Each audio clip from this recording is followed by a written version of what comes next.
Hey everyone, today we're going to make Shopify taxes a lot less stressful, especially for US state sales tax. So if you've ever stared at those tax settings and thought, what am I even doing? Well, this video is for you. First things first, you're going to have to head over to your Shopify dashboard, and if you don't have a store yet, I'll leave a link to the free trial down below. Now here's an important step. Simply check your product categories.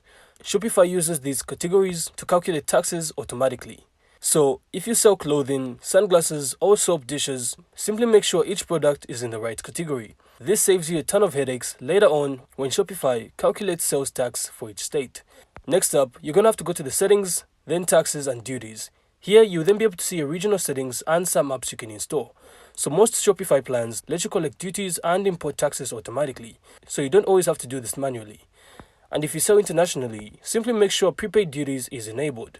This means your customers pay any import taxes at checkout, which speeds up delivery and avoids surprises. Also, simply double check which countries you're collecting duties for.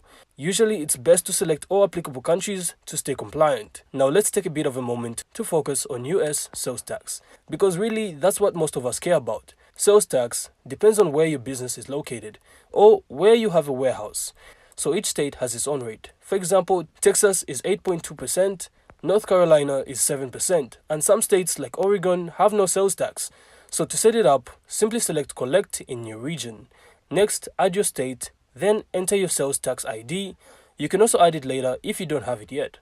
Then Shopify will then automatically track sales tax for you. You can also edit rates, add shipping overrides or product overrides to make things even more accurate. So as a pro tip, setting your product categories first always makes this a lot easier. Shopify will also automatically calculate taxes for each product, so literally there's no need for guesswork. And that's it. So I really hope you found this insightful, and if you did, make sure to leave a like and of course subscribe, then we'll see you on the next one.